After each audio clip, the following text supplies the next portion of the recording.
Welcome to Mental Health Momentum, a Silicon Slopes podcast.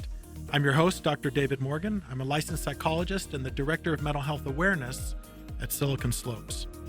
Here at Silicon Slopes, we recognize the impact of mental health issues on workers, leaders, and businesses as a whole. On this podcast, we'll facilitate discussions about mental health with the goal to increase understanding and find solutions to achieve greater stability and resilience. I'd like to introduce my guest on the podcast today, John Dye. John currently serves as Executive Director of Skylight.org, an initiative of the Radiant Foundation. Skylight's mission is to help young adults live happier and more fulfilling lives through a personal relationship with God. John has been a longtime participant in social media and has helped numerous companies effectively incorporate social media and influencer outreach tactics into their overall marketing strategies. He enjoys experiencing how technology creates connection, camaraderie, and compassion between individuals. John also serves on the board of Eye Care for Kids, a nonprofit that helps children receive much-needed eyeglasses and vision correction to help them succeed in school and life. He and his wife, Jenny, are also advocates of the arts and humanities and both serve on the Utah Metropolitan Ballet Board. In his spare time, he enjoys running, keeping up with the latest trends in technology, and spending time with his wife, Jenny, and their family. Hi, John. Welcome to the podcast. Thanks, David. Great to be here. You talked about getting eyeglasses for kids. I remember when I was in the 5th grade was when I first got eyeglasses, and I was terrified to go back to class. Sure. Because now all of a sudden my face is different. The stigma, right? Yes, and I have the most distinct, I don't remember hardly anything about the 5th grade except that day.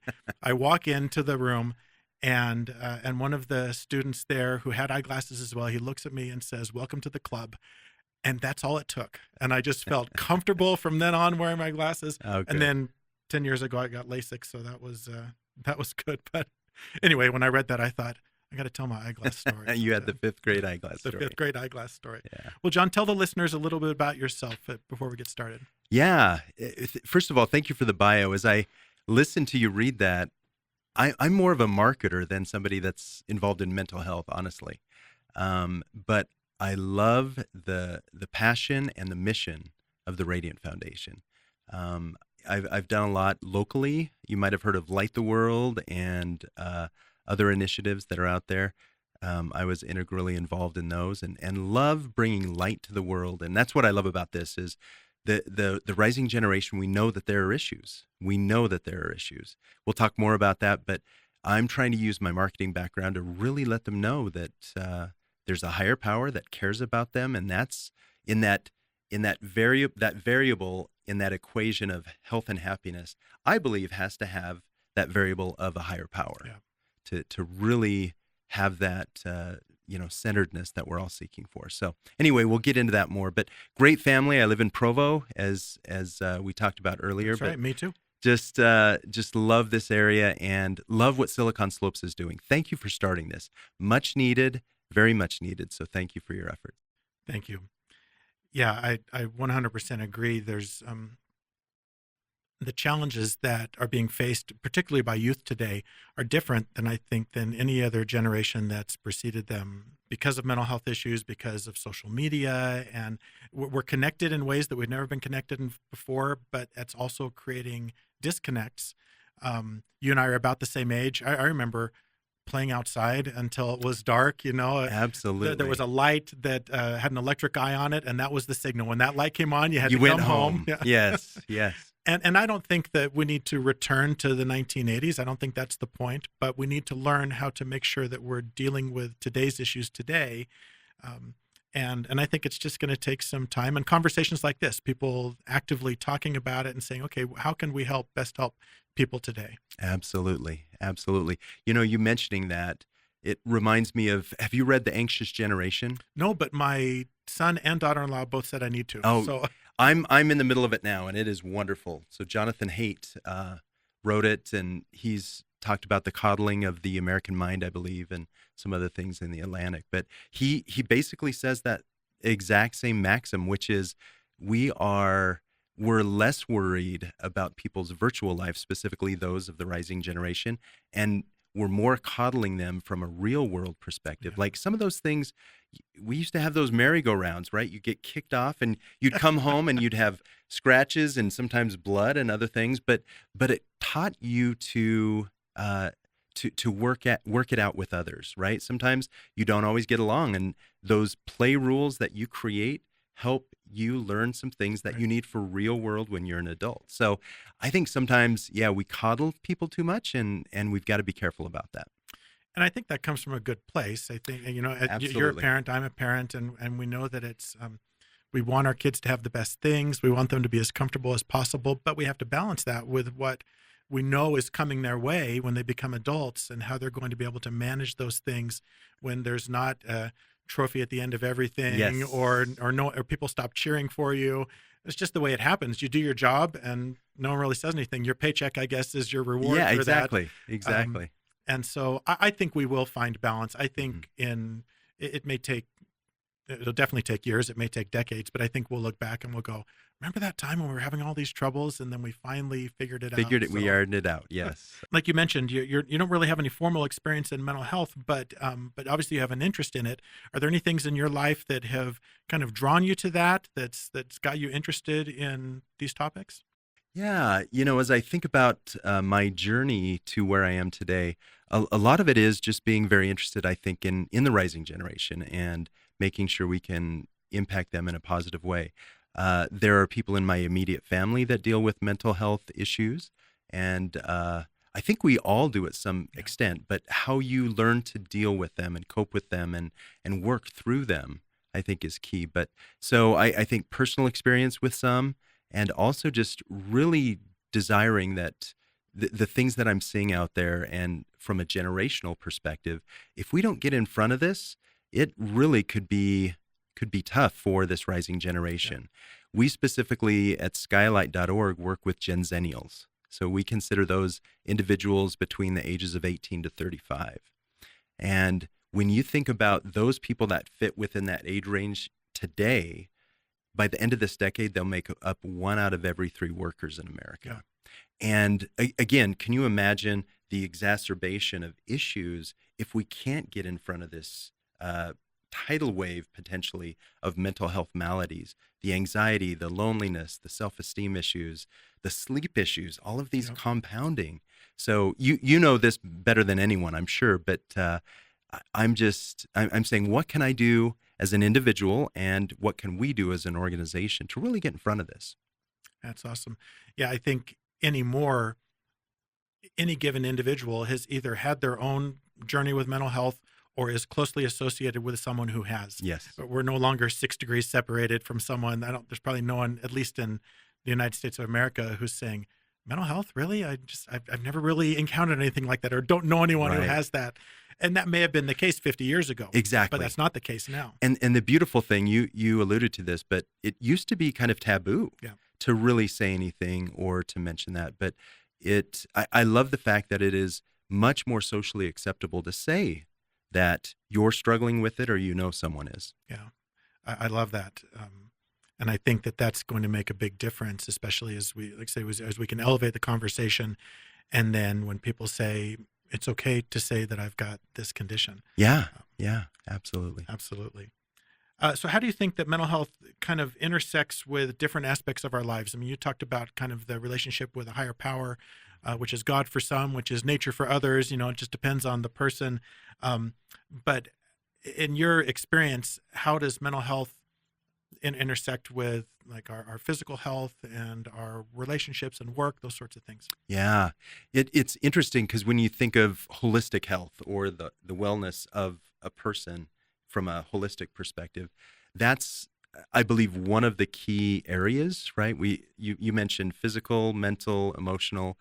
Again, I drop in spiritual because that is a key maximum for what we're trying to do, which is um, you can deal with, I believe, mental health maladies that occur. But I believe, as I mentioned earlier, in that equation of a fulfilling life, if you don't have a higher power, however you define that higher power, we're not trying to be prescriptive, by the way, in the way that Skylight.org talks about that. But being able to use meditation, affirmations, prayer, spiritual movement, and spiritual music, we believe really helps center the full being. And again, if you can look toward a higher power, that is something that is immutable. one of the things with anxiety and nerves that comes is because you can't foresee or you overthink the future case of the worst possible outcome. Right. Right? Having, I believe, a higher power in your life, God, Allah, whatever you call that power, I believe gives you confidence. I believe it gives you peace in a way that I think is unsurpassed. Years ago, I was in a training and the presenter was talking about the concept of awe, just is this kind of overwhelming sense of like grandeur Oh, right, and that right. and the effect it has on mental health. And I thought it was great, and I appreciated the teachings. And then a few years after that, I went to the Grand Canyon for the first time. Never been, and as soon as we came up there, it was the most stunning thing I've ever seen in my life. I mean, just so massive, and putting it into perspective. I mean, I was so small compared to that, but I think that connection with a higher power, whatever that is important because it gives us a sense of place somewhere. Yes. Astronauts have described the same thing when they are up in outer space and they see the Earth. You know, like in Apollo 13, right? When he puts his thumb over it, and but then I don't know what it is about it, but it does. Like you said, maybe grounding or just a sense of purpose. I think that's one of the challenges that we're seeing in mental health is people have lost a sense of identity. They've lost a sense of purpose. And so they're just kind of floating out there. But if you can put yourself in a place and say, this is where I belong in all of this. Right. I'm a part of this. It may be a very small part, but I am a part of it. I don't know. To me, I think that's makes a big difference. I think you're right. That's huge. Trying to the purpose thing is key. Is key. Yeah. I know you've got a deep interest in social media. There's been a lot of talk lately about how social media is affecting adolescents, particularly. Yeah. I'm of the belief that I think social media is great. I think it is very powerful. It can do very good things, and alternatively, it can create some very bad things as well. Yes. So, how do you think this it's been really kind of a meteoric rise in technology and that social media connectedness, how is that affecting mental health in both adults and youth? I'm going to use Jonathan Haidt, Anxious Generation, because I think he does a good job of explaining this. It's social media, I will agree, it's a tool. It depends on how you utilize it, and you can doom scroll all day and not reach the end, right? And I think we'd all agree that's probably not the best use of your time or of your attention. But social media, I think, is much maligned in many ways. I think it does work for connection. It's usually virtual connection. It can strengthen real world connection as well. I think it's just setting those boundaries and parameters. One of the biggest issues, though, I think with social media, a lot of people say you're setting your, normal or your average level against everyone's best, the best of the hits, right? The greatest hits of David versus John's everyday average, right? So the FOMO, hey, David went to the Grand Canyon. I didn't. I've never been there. Or David's gone to Hawaii and I've never been there. So it can make you feel like you're less than or something like that. But my other belief, though, is this. I believe the very device that creates much of the anxiety that comes from social media is also the device that can help create the peace that we're all seeking. Skylight is an app, and so it allows you to do 3 to 5 minutes or even longer exercises. And so, I would say that the device and the platform is kind of neutral. It depends on how you utilize it. And do we have the self-control? Do we have the ability to be able to say, you know what, I'm going to jump on and connect with people, and it's great to like and to comment and to share.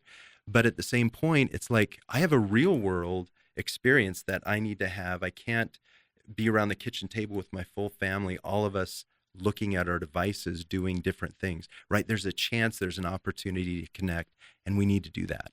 Yeah, I think it's all about balance. I love what you said about the device, whatever it is, whatever screen you happen to be looking at is truly neutral. It's what we invite through that. Yes. That makes the difference. And I think, I think ultimately, we'll find that, like you said, the same technology that is being blamed for some of the maladies we have right now, I think will also be the solution to that as well. Technology is not going away. It's only becoming more, we just have access to so many more things. I remember sitting in the living room in Bakersfield, California, when I'm a teenager and doing book reports and pulling out the World Book Encyclopedia. Yes. and if it wasn't in there, then it didn't exist, you know? Right. I mean, if you could get a ride to the library, then you might be able to get more hopefully it wasn't information. older than 5 or 6 years old, right? You know, they only printed those.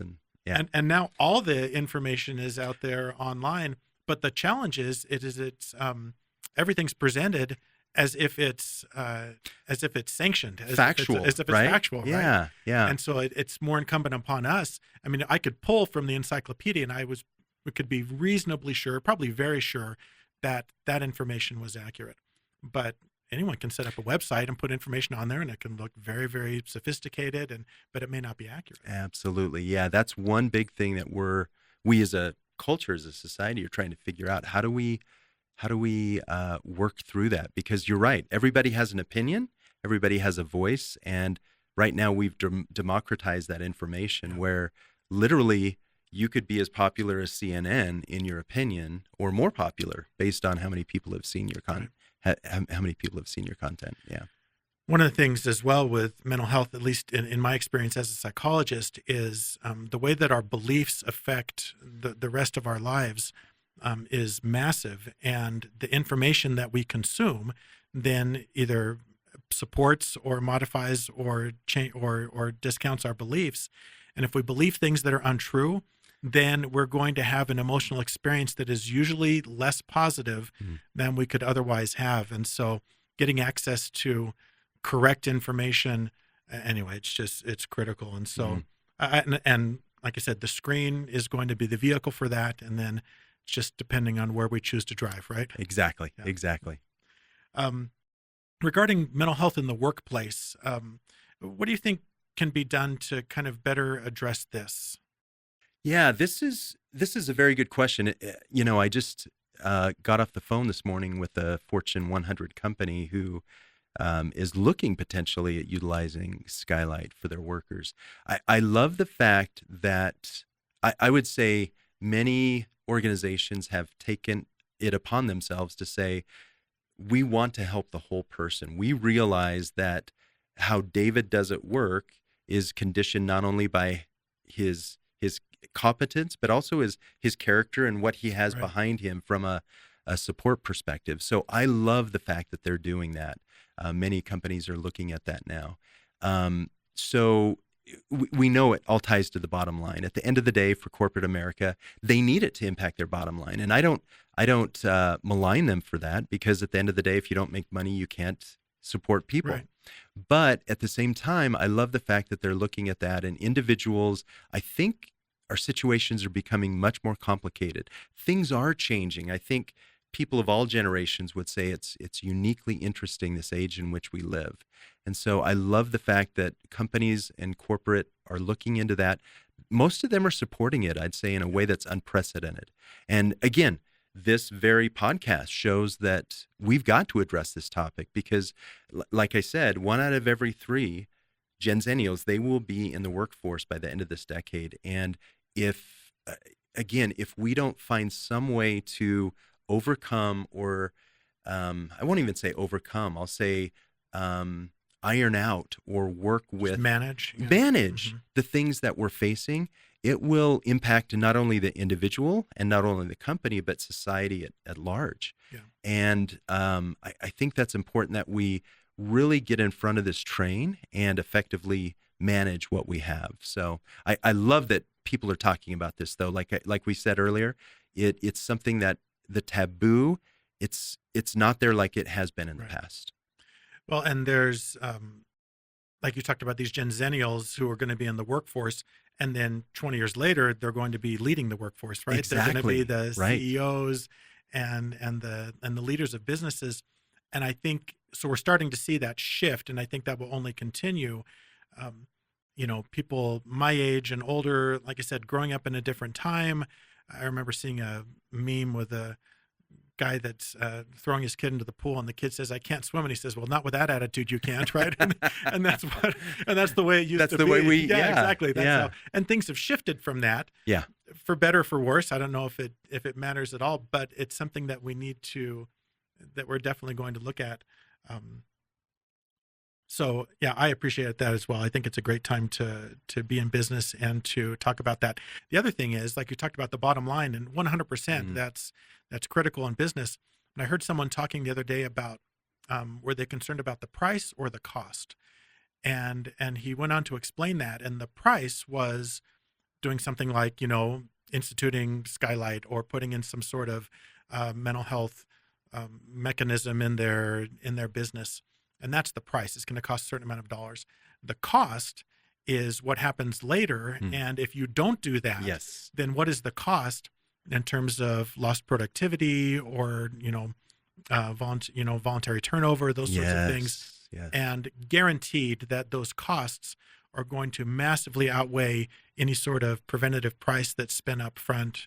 And I think as people realize that, then they'll go, oh, wow, this is well worth it to put these procedures into place with our business so that we don't have to pay that cost later on. Absolutely. Yeah, lost productivity, but even the issue with the individual and the family and all of those things that, again, there is a price tag on that, but there's, like you said, a cost as well. Yeah. I love that. Yeah. I love that. And how do you think we can promote self-care for and prioritize mental health for entrepreneurs? Entrepreneurs are in a very unique situation that way. They're grinders. Yeah, that's why they're doing what they're doing. And what I would say there is sometimes we talk about work-life balance. Yep. And sometimes there are certain phases in life sometimes where you're literally 80 to 90% here in work and life is a little bit lighter, but hopefully that switches around. But at the end of the day, what I love about what we're trying to do is literally these exercises take 3 to 5 minutes. Right. And you can do as many as you want. They're all free of charge, by the way. I should say that. Skylight.org, free of charge. We have some very kind benefactors who have allowed for that. But I think anyone could find 3 to 5 minutes, just, again, you have a TikTok video that you could watch 1 or 2 of or one practice. And I'm not saying don't watch the TikTok video, but I am saying prioritize yourself. At the end of the day, I think that's really what we're talking about is if you prioritize your present self and your future self, these are things I think that help. And I'm not prescriptively saying do this meditation or do that prayer or do that affirmation, but find what works for you. We're not a replacement for religion. We're not. But for those people that need that centeredness, which we all do, and that ability to really, I think, crowd out sometimes the world and give you time to center yourself, because that makes you sharper. That helps you sharpen the saw for the times that you need to be at work and the times you spend with your family and others. I think being intentional about it is what is important. I think too often we just let life kind of drag us around by the tail, and then we wonder why we're doing this or why we're doing that. When we become emotionally overwhelmed, it's hard to be intentional. You just want to sit and, like you said, doom scroll, and but just because that is, it's comfortable. It doesn't involve a lot of. It's very passive, right? It's extremely passive. Yeah. And I think the more passive we are in life, the more difficulty we're going to have. And you can be intentional by saying, I'm going to scroll through my TikTok feed for 30 minutes. You can do that. You can say, and then after 30 minutes, I'm going to do this other thing. And I think even just by doing that, by putting yourself in the driver's seat, I think that makes a difference in terms of mental health. Instead of feeling like you're just being manipulated or whatever. It's like a boat without a rudder, basically. And you're just being blown around. And it's different when you can harness that wind and say, I'm going to get to where I'm going. Yeah. So love that. I appreciate that. Well, John, thank you so much for your time today. I am so grateful that you were able to come and talk about this. I appreciate your energy and your motivation, and it's just, and people may not be able to see this, but you can just tell in John's eyes that he's interested in people. He wants the best for others. I hope you have someone like that in your life. Thanks for listening to the podcast.